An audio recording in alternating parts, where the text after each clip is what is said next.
Sword of Coming, episode 375. Untuk melihat video selengkapnya, sahabat bisa kunjungi playlist yang telah Sabta Novel sediakan. Yuk mari, kita berimajinasi bersama dan masuk ke alur ceritanya.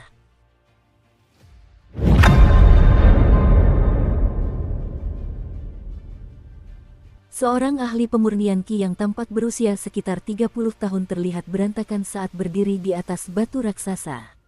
Dia diam-diam meludahkan seteguk darah. Pertarungan ini penuh dengan kejutan tak terduga, jadi dia jelas perlu melakukan beberapa perhitungan dengan yang lain setelah mereka membunuh banteng bumi. Mereka perlu meminta kompensasi lebih kepada Dewa Bumi tingkat inti emas itu.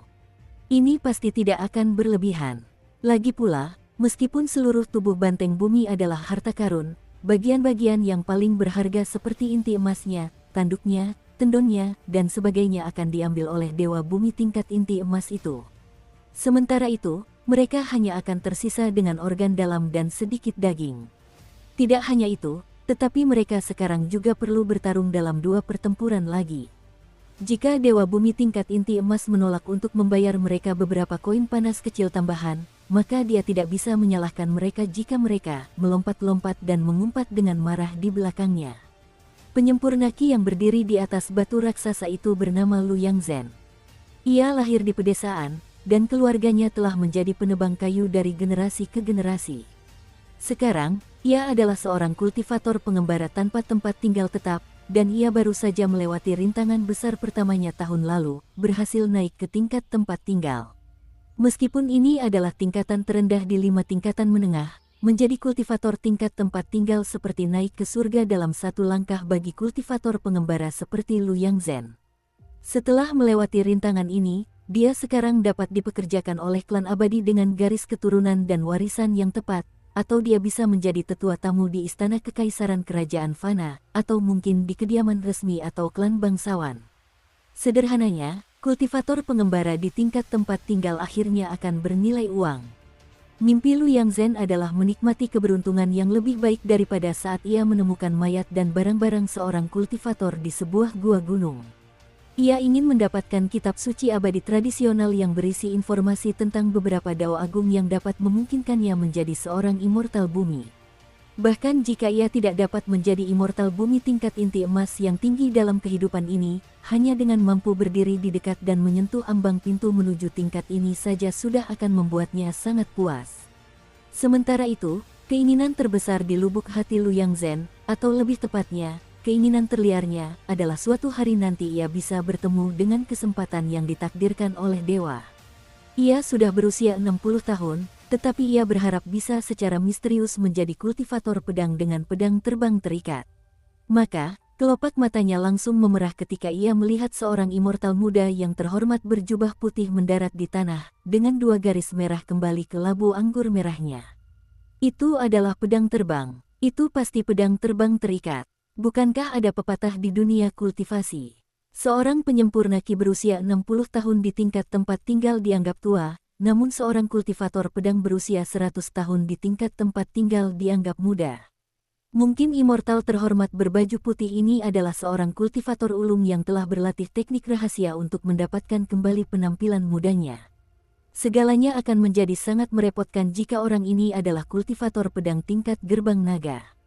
Jika dia adalah kultivator pedang tersembunyi di tingkat inti emas, maka mereka kemungkinan besar akan menderita banyak korban dalam misi yang direncanakan dengan cermat ini.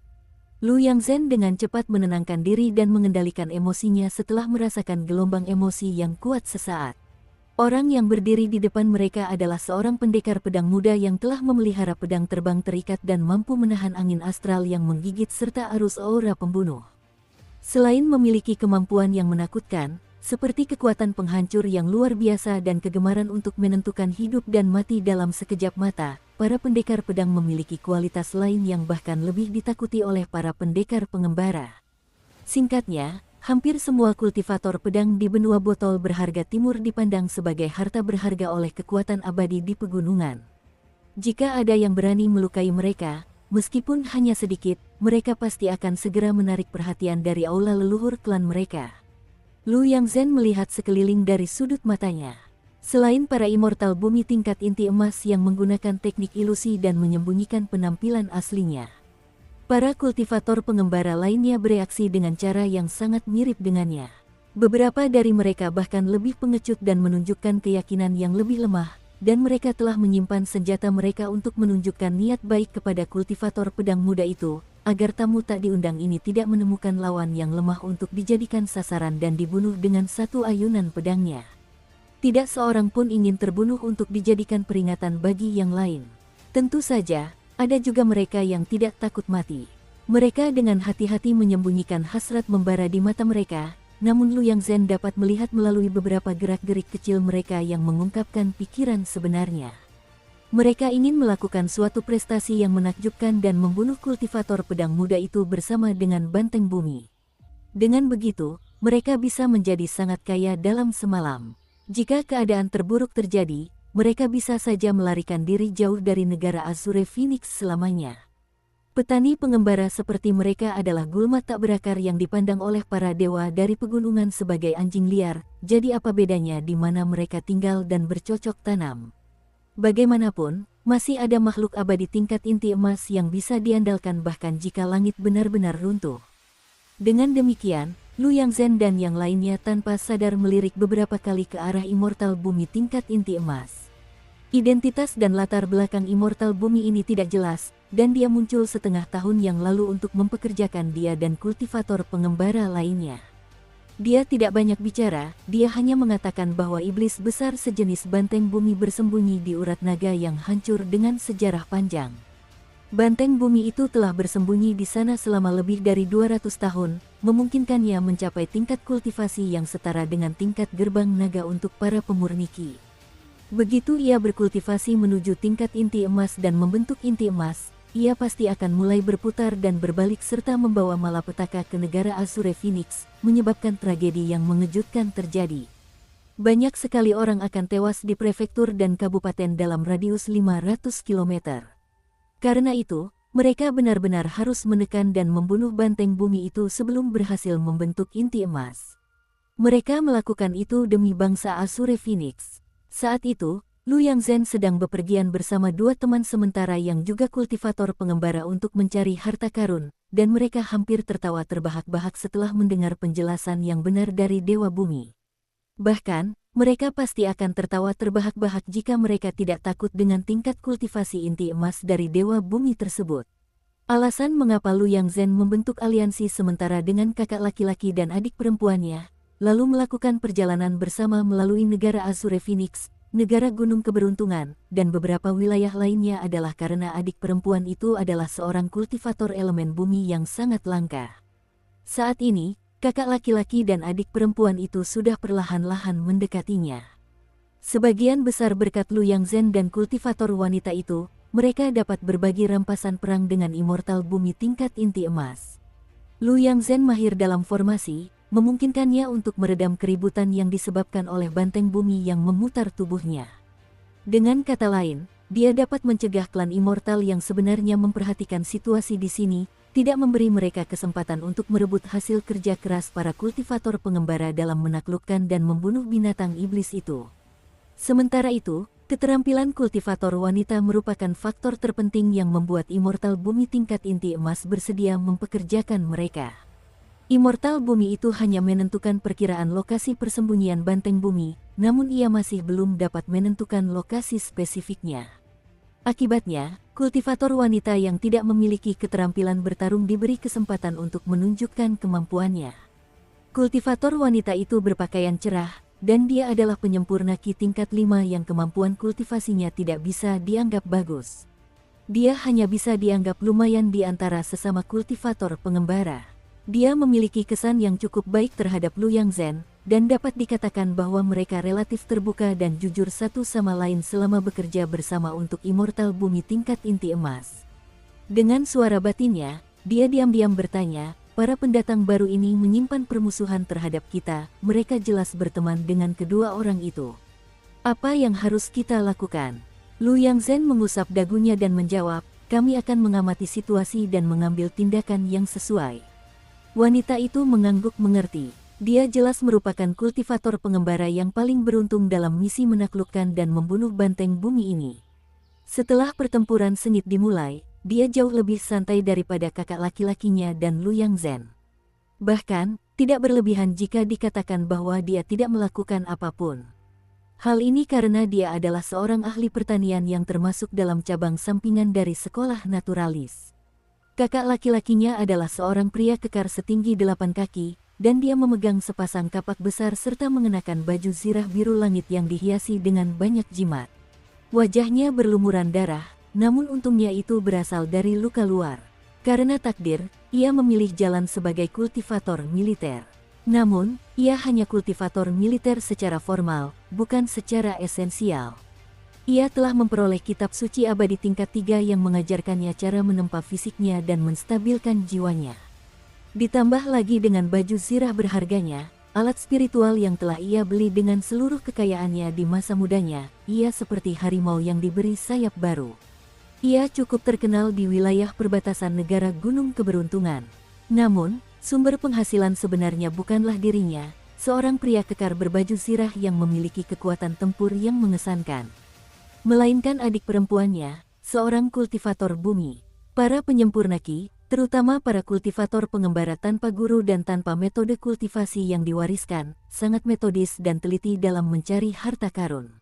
Selain peluang yang disebut takdir dari jalan agung yang mereka temui karena keberuntungan, mereka juga dapat mencari petunjuk dalam catatan sejarah daerah setempat serta mempelajari peta geomansi yang dirahasiakan dan dijaga oleh pejabat setempat. Selain itu, mereka juga dapat berinteraksi dan bertanya kepada penebang kayu dan nelayan setempat yang sering menjelajah ke pegunungan dan sungai. Hanya dengan melakukan hal itu mereka dapat menemukan kesempatan untuk menjadi kaya raya. Akibatnya, para kultivator pengembara ini perlu meminta bantuan pejabat geografis dan kultivator bumi. Konon, pejabat geografis dapat mengamati penampakan langit dan bumi dengan jelas, memungkinkan mereka melakukan ramalan astrologi untuk mengetahui nasib seseorang. Demikian pula, kultivator bumi sangat terampil dalam menemukan urat naga dan mendeteksi perubahan kecil dalam energi spiritual. Kultivator bumi memiliki indera yang sangat tajam. Namun, setelah menemukan harta karun tersebut, para kultivator pengembara juga perlu mengatasi berbagai macam tantangan dan rintangan. Memang, sebagian besar harta karun alam di dunia dijaga ketat oleh hantu dan roh. Ini selalu menjadi tantangan paling signifikan dan mematikan yang dihadapi para kultivator pengembara. Tidak seperti klan dan pasukan abadi di pegunungan, kultivator pengembara dan kultivator gelandangan sering bepergian sendirian dan berjuang untuk mendapatkan harta dan kesempatan yang ditakdirkan sendirian. Klan dan pasukan abadi dapat mengirimkan semua kultivator mereka begitu mereka menemukan harta atau kesempatan yang ditakdirkan, dan jika itu tidak cukup, mereka bahkan dapat meminta bantuan dari klan atau pasukan abadi lain yang memiliki hubungan baik dengan mereka. Dengan demikian, mereka jarang gagal mendapatkan apa yang mereka inginkan. Di sisi lain, para kultivator pengembara tidak punya pilihan selain meminta bantuan dari sesama kultivator pengembara dan berbagi rampasan setelah mereka menyadari bahwa mereka tidak cukup kuat untuk mendapatkan harta karun itu sendiri. Jika tidak, kemungkinan besar mereka akan pulang dengan tangan kosong. Namun, mengapa mereka tidak meminta bantuan dari klan abadi dan kekuatan dari pegunungan? Bukankah itu akan meningkatkan peluang keberhasilan mereka? Ada dua alasan utama untuk hal ini. Pertama, kultivator pengembara seringkali hanya mendapatkan sisa-sisa dan harta karun yang tidak terpakai meskipun mereka jelas-jelas yang pertama menemukan harta karun alam atau ruang harta karun rahasia. Kedua, dan yang lebih tragis, mereka berpotensi dibunuh oleh kultivator dari klan dan pasukan abadi. Memang, orang harus menyadari bahwa para kultivator pengembara sebagian besar diremehkan dan dibenci oleh para kultivator dari pegunungan. Mereka seperti hantu kesepian di antara para pemurniki, seperti parasit yang mengonsumsi energi spiritual langit dan bumi, dan dikategorikan sebagai kultivator jahat yang merendahkan diri ke tingkat yang sangat rendah. Mengapa mendiang kultivator tingkat giok tak terpoles dari stasiun feri ekor tawon begitu dihormati di antara kultivator pengembara dari benua botol berharga timur? Ini karena dia pernah mengungkapkan isi hati semua kultivator pengembara di dunia, berseru, "Aku hanya ingin berdiri tegak dan makan makanan yang layak." Para kultivator yang namanya tercatat di dua tempat, yaitu aula leluhur kekuatan mereka dan istana kekaisaran di dekat kekuatan mereka, dianggap sebagai immortal resmi. Sebaliknya, kultivator yang namanya tidak tercatat di kedua tempat tersebut dianggap sebagai kultivator pengembara atau kultivator yang berpindah-pindah. Istana kekaisaran dan pemerintah daerah semuanya tidak menyukai kultivator pengembara. Para kultivator ini memiliki temperamen yang sulit diprediksi, cenderung menimbulkan masalah, tidak menunjukkan loyalitas, dan sering memaksa mereka untuk membersihkan kekacauan besar yang mereka buat. Hal ini terutama terjadi pada kultivator pengembara di tingkat 5 atas, yang hampir semuanya sangat teguh dalam hal membunuh musuh mereka. Para kultivator ini adalah individu-individu garang yang telah menempuh jalan melalui pertumpahan darah yang tak terhitung jumlahnya, dan temperamen mereka akan jauh lebih aneh dan sulit diprediksi daripada kultivator pengembara biasa. Mereka tidak menunjukkan simpati, dan mereka bertindak dengan sembrono saat berkelana di dunia. Namun, akan menjadi generalisasi yang berlebihan jika menganggap semua kultivator pengembara sebagai penjahat yang menginjak-injak nyawa orang lain. Meskipun demikian, kekuatan abadi dari pegunungan, istana kekaisaran negara-negara fana, dan kekuatan terhormat di dunia kultivasi semuanya menggunakan generalisasi untuk menggambarkan kultivator pengembara sebagai orang-orang yang tidak dapat diprediksi dan bertindak dengan sembrono tanpa menghiraukan nyawa manusia. Setelah pesan ini diulang hari demi hari dan tahun demi tahun, kultivator pengembara kini seperti tikus yang berlarian di jalanan, hama yang ingin dibasmi semua orang. Para kultivator pengembara yang relatif lebih kuat akan selalu mencari posisi yang sah di istana kekaisaran suatu negara. Jika tidak, mereka akan menjadi apa yang disebut tetua tamu dari suatu kekuatan di pegunungan, meskipun ini sebagian besar hanya sebatas nama saja. Mereka akan menjadi immortal resmi, namun mereka tetap bersikap sebagai kultivator pengembara. Kembali fokus pada Lu Yang Zhen dan kedua sekutunya. Yang satu adalah kultivator formasi yang tidak terampil dalam serangan, yang lain adalah kultivator militer ilegal yang berfokus pada pertahanan, dan yang lainnya adalah kultivator bumi yang tidak berdaya tanpa kekuatan tempur. Dengan demikian, mereka dapat dianggap relatif normal. Namun, ada kelompok lain yang terdiri dari 7 atau 8 kultivator pengembara yang sedang menilai situasi dan diam-diam mengamati kultivator pedang muda itu. Bahkan, ada juga sedikit keganasan dan kekejaman di mata mereka saat mereka menatap lawan mereka. Sebagian besar kultivator ini sudah saling mengenal, dan mereka semua adalah penyempurna ki dari wilayah yang berbatasan dengan negara Azure Phoenix. Mereka kemungkinan besar memanfaatkan ritual pembebasan air dan tanah serta upacara pemujaan surgawi untuk mencoba peruntungan mereka. Mereka telah memberikan kontribusi signifikan dalam pertempuran melawan Banteng Bumi, dan ada seorang kultivator militer yang terlibat dalam pertarungan jarak dekat, seorang pendeta Tao sesat yang terampil dalam jimat dan wayang, seorang kultivator hantu yang menggunakan panji pemanggil jiwa, dan seorang pria kekar yang benda terikatnya secara mengejutkan adalah 3 perisai rotan, perisai burung, dan perisai jimat logam. Yang terakhir bertanggung jawab untuk melindungi rekan-rekannya yang tidak dapat menghindar tepat waktu. Ada juga seorang kultivator pedang tua yang saat ini masih berada di tingkat kelima. Pedang terbangnya akan mengembun menjadi senjata nyata setelah meninggalkan titik akupunturnya, menjadi hitam pekat dan memanjang hingga sekitar 2 kaki, diselimuti angin dan petir, serta memancarkan aura berdarah yang kuat. Namun, karena ia belum mencapai tingkat tempat tinggal dan benar-benar menciptakan tempat tinggal internal, energi spiritualnya kurang dan tidak mampu menopang pedang terbangnya terlalu lama. Karena itu, ia sering melancarkan satu serangan sebelum memanggil kembali pedang terbangnya ke titik akupunturnya, di mana ia akan memeliharanya menggunakan energi spiritual dari koin kepingan salju dan menunggu kesempatan berikutnya untuk menyerang. Bahkan, setengah dari luka parah di tubuh Banteng Bumi disebabkan oleh pedang terbang kultivator pedang tua ini. Bagaimanapun, tulang punggung sejati dari kelompok petani pengembara ini adalah seorang tetua yang mengenakan jubah hitam dan duduk di atas seekor rubah hitam raksasa berekor 5. Tetua itu menoleh untuk melirik kultivator tingkat inti emas yang bersembunyi di belakang, dan pesannya sangat jelas. Dewa Bumi ini adalah orang yang menawarkan koin panas kecil kepada mereka untuk menekan dan membunuh Banteng Bumi, dan kelompok kultivator pengembara itu memang telah memberikan kontribusi besar, melakukan semua yang diminta dari mereka. Sekarang setelah seorang kultivator pedang dengan kekuatan yang tak diketahui datang untuk membuat masalah, terserah padanya apakah mereka harus mundur atau terus bertarung. Jika pilihan kedua dipilih dan mereka harus memprovokasi kultivator pedang muda itu, maka pembayaran yang disepakati berupa beberapa koin panas yang lebih kecil pasti tidak akan cukup. Jika pilihan pertama dipilih dan semua orang mundur, maka masing-masing pihak dapat pergi ke jalan mereka sendiri karena mereka telah menerima deposit.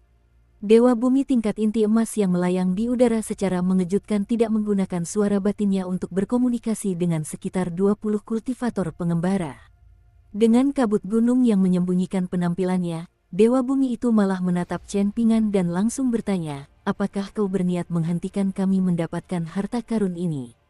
Jika kau dan rekan-rekanmu bersedia mundur dari celah gunung ini dan tidak mengganggu rencana kami, maka setelah kami mengalahkan banteng bumi ini, aku dapat memberikan 10% dari bagianku dari harta karun itu kepadamu.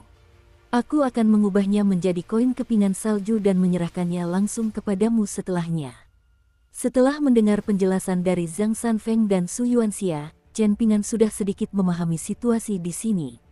Meskipun banteng tanah yang roboh berlumuran darah di belakang Chen Pingan memang iblis, ia adalah iblis yang pada dasarnya lembut, dan malapetaka yang disebut-sebut disebabkan oleh banteng tanah yang berputar-putar yang dibicarakan orang sama sekali tidak ada hubungannya dengan itu. Banteng bumi itu telah bersembunyi di celah gunung ini selama lebih dari 200 tahun, dan niatnya sebenarnya adalah untuk memperbaiki urat naga yang hancur sehingga dapat digunakan sebagai tempat tinggal di masa depan. Selama bertahun-tahun ini, banteng bumi sebenarnya telah berbaring di celah gunung dalam wujud aslinya, tampak seperti deretan pegunungan dengan banyak tebing. Terlebih lagi, deretan pegunungan yang sebenarnya bukan pegunungan ini sejak awal dipenuhi dengan tanaman hijau yang rimbun. Kasus nyata banteng bumi yang membalikkan tubuhnya disebabkan oleh Ao, jangkrik tanah, cacing tanah, dan katak raksasa yang tertidur di bawah tanah. Roh gunung dan binatang air ini lebih menyukai ketenangan daripada keributan, dan mengandalkan kemampuan bawaan mereka. Mereka suka menghubungkan tubuh raksasa mereka dengan gunung-gunung di sekitarnya untuk perlahan-lahan menyerap energi spiritual bumi. Roh dan binatang ini takut akan guntur musim semi. Dukung terus channel YouTube Sabta Novel. Begitu roh dan binatang buas ini maju ke tingkat tempat tinggal dari 5 tingkat menengah, atau ketika mereka akan membentuk inti emas, mereka perlu menyerap sejumlah besar energi spiritual. Namun, karena mereka tertidur di bawah tanah hampir sepanjang waktu dan menyerap keberuntungan gunung, kemajuan basis kultivasi mereka akan berkaitan dengan peluang takdir dari Dao Agung dan menyebabkan mereka melepaskan sifat ganas mereka sebagai roh dan binatang buas. Karena alasan inilah muncul kisah-kisah tentang banteng bumi yang membalikkan tubuh mereka dan Ao yang membelakangi mereka, peristiwa yang akan membawa tragedi ke dunia fana.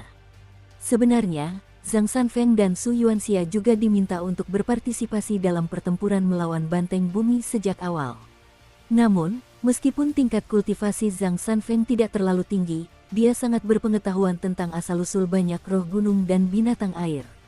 Dia sangat menyadari asal-usul dan sifat lembut banteng bumi, jadi dia menolak undangan Dewa Bumi untuk bersama-sama menekan dan membunuh iblis besar itu. Aspek yang benar-benar merepotkan adalah kemungkinan bahwa banteng bumi itu berada di tingkat gerbang naga, hanya selangkah lagi untuk membentuk inti emas. Zhang Sanfeng mengerti bahwa bahkan patung bodhisattva dari tanah liat pun akan memiliki amarah jika diburu dan diprovokasi, bahkan orang yang jujur dan ramah pun akan marah jika terus-menerus menjadi sasaran. Bukankah iblis sungguhan juga akan sama? Oleh karena itu, Zhang Sanfeng khawatir bahwa banteng bumi itu akan memicu reaksi dahsyat dari urat-urat bumi ketika mencapai ambang kematian. Jika itu terjadi, mereka akan benar-benar menyaksikan seekor banteng bumi raksasa memutar tubuhnya. Ini akan menyebabkan gempa bumi yang mengguncang area seluas setidaknya 500 km, dan puluhan ribu orang tak berdosa di 2 prefektur terdekat bisa mati tanpa mengetahui alasannya. Su Yuanxia telah berkeliling dunia, jadi dia cukup berpengalaman dalam banyak hal. Namun, dia tidak mengucapkan kata-kata bijak untuk membujuk para kultivator pengembara agar tidak membunuh banteng bumi. Sebaliknya, dia hanya menjelaskan konsekuensi dan bahaya potensial yang akan timbul jika mereka melakukannya. Ia berharap kultivator tingkat tempat tinggal yang telah mencoba merekrut mereka dapat berbicara dengan dalang di balik ini dan meminta mereka untuk mengeluarkan sejumlah perak tambahan untuk merekrut beberapa kultivator formasi tambahan. Dengan begitu, mereka dapat meminimalkan dampak dari banteng bumi yang mengubah wujudnya. Paling tidak, mereka dapat mencegah puluhan ribu orang tak berdosa terbunuh, terluka, atau terpaksa mengungsi tanpa alasan.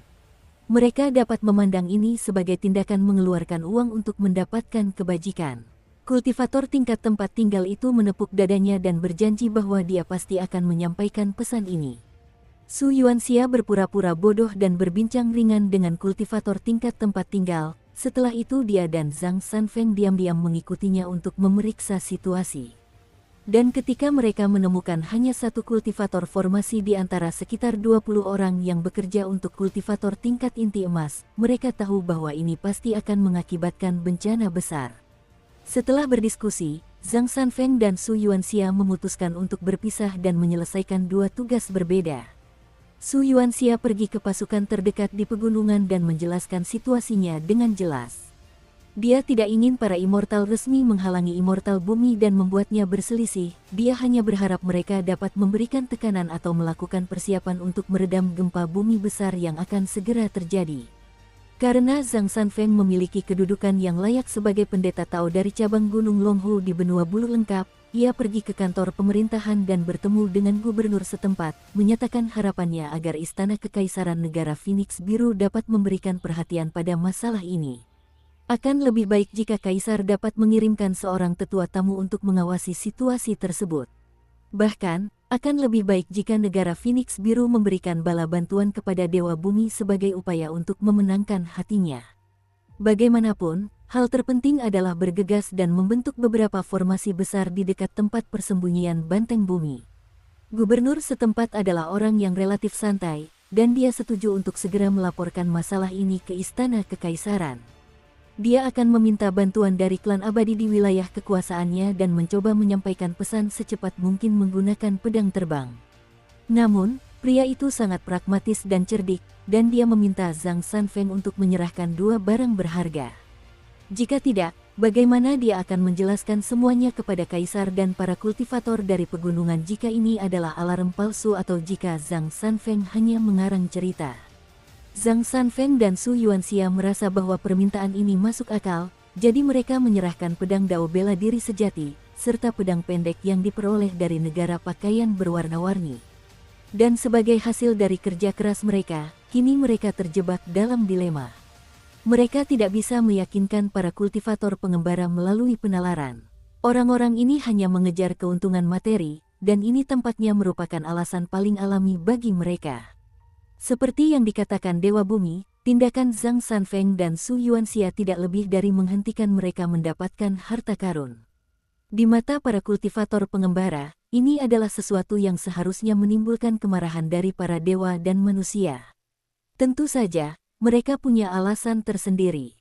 Mereka mengepung dan membunuh iblis di tempat terpencil ini tanpa seorang pun.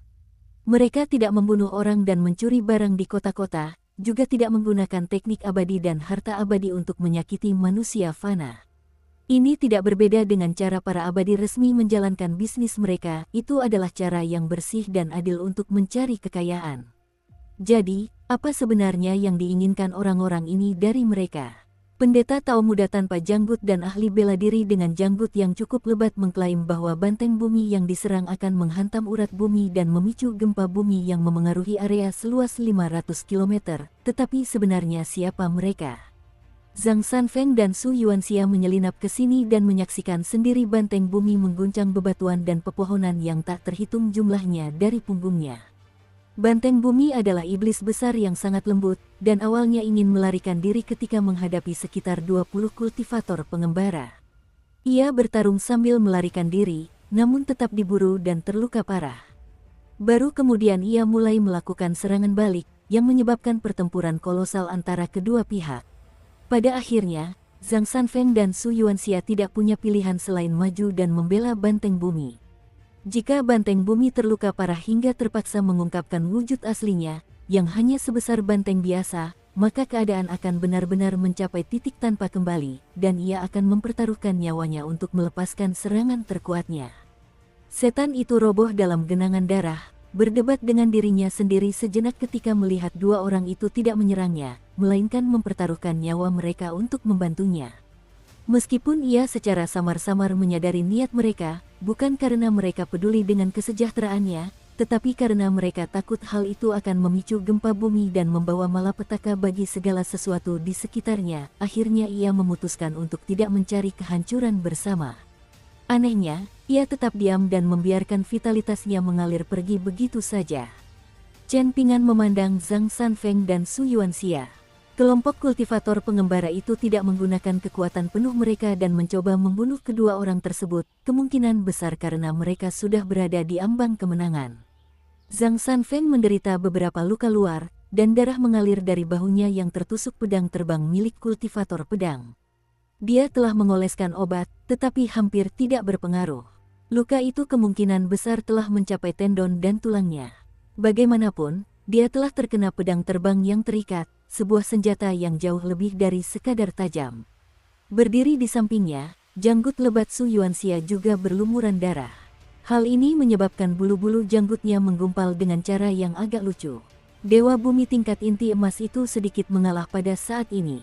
Khawatir Chen Ping'an akan menyetujui usulan dewa bumi itu, Zhang Sanfeng segera meraih lengan temannya dan berseru dengan suara cemas, "Kita tidak bisa menyetujui itu." Dewa bumi itu tersenyum dan bertanya, iblis itu sudah menyerah dan menerima kematian, dan ia tidak menunjukkan tanda-tanda akan melakukan perlawanan terakhir. Para kultivator yang gagah berani, dan Anda, yang mulia dewa, mengapa melakukan sesuatu yang tidak perlu? Mengapa bersikeras melawan kami? Su Yuanxia terlalu lemah untuk menopang berat badannya sendiri, dan ekspresinya sangat muram saat dia duduk di tanah. Dia memegang gagang pedangnya dengan satu tangan dan mengelus janggutnya dengan tangan lainnya. Memang begitulah keadaannya. Namun, aku merasa sedikit kesal. Seniman bela diri berjanggut lebat itu menoleh untuk melirik banteng bumi sebelum melanjutkan, aku merasa seperti mengkhianati kepercayaannya. Zhang Sanfeng menghela napas pelan. Dia menyarungkan pedang kayu persiknya dan melepaskan lengan Chen Ping'an, meratap dengan suara tak berdaya, tapi sepertinya kita tidak punya pilihan selain menerima ini. Dia meratap, namun dia juga mengajukan pertanyaan. Termasuk para dewa bumi, semua orang memang telah memperhatikan keempat bawahan Chen Ping'an sejak awal. Mereka semua adalah seniman bela diri sejati dengan aura yang menakjubkan. Ini mungkin alasan sebenarnya mengapa dewa bumi dan kultivator pengembara bersedia menurunkan senjata mereka dan berdiskusi secara damai. Chen Ping'an menepuk bahu Zhang Sanfeng dan berkata, aku akan menangani masalah ini. Zhang Sanfeng ragu sejenak sebelum tersenyum lebar dan tertawa kecil, kami berdua tidak akan mengeluh apapun yang kamu lakukan. Kami tidak akan mempersulitmu, sungguh. Chen Ping'an mengangguk sebelum menoleh ke immortal bumi yang melayang di langit dan bertanya sambil tersenyum, aku agak penasaran, dari kekuatan immortal mana kau berasal? Atau dari kantor gubernur militer utama mana di negara Azure Phoenix kau berasal? Sambil duduk bersila di tanah, Su Yuanxia tersenyum penuh arti ketika mendengar ini. Oh, pemuda bernama Chen Ping'an ini jauh lebih licik dari sebelumnya.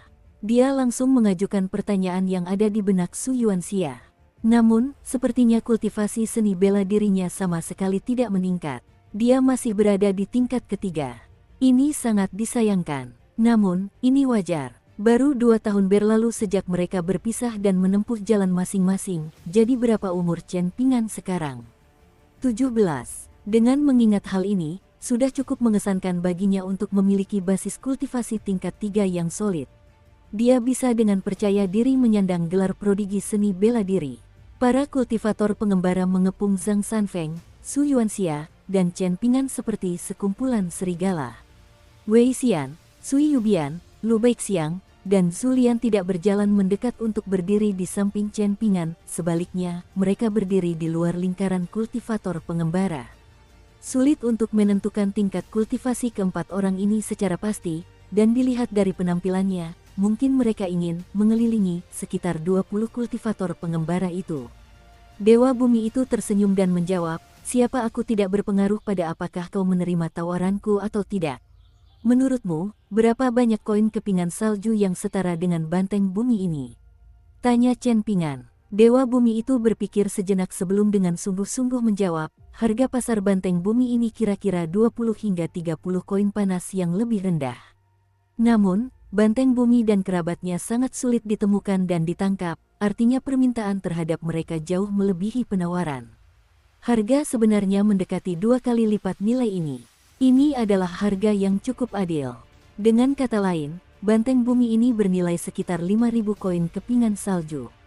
Bagaimana menurutmu? Mungkin kau mencoba menghitung berapa nilai bagianmu yang 10%. Mungkin kau merasa 10% terlalu sedikit dan menghina kekuatanmu, jadi kau menginginkan 20% atau bahkan lebih.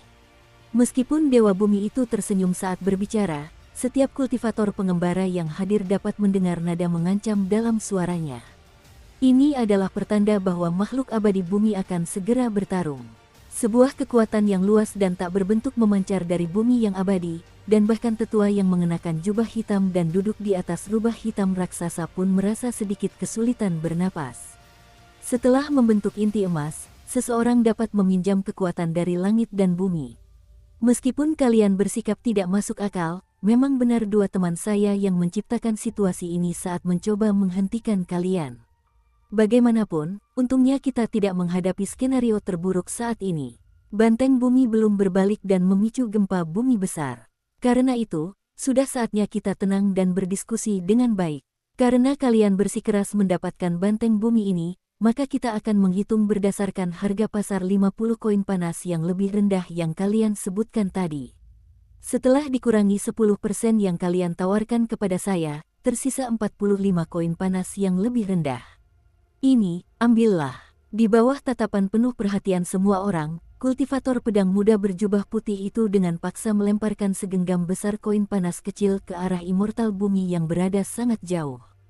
Dewa bumi itu mengerutkan kening dan mengibaskan lengan bajunya, menyebabkan 45 koin panas kecil melambat dan berputar mengelilinginya seperti aliran kecil.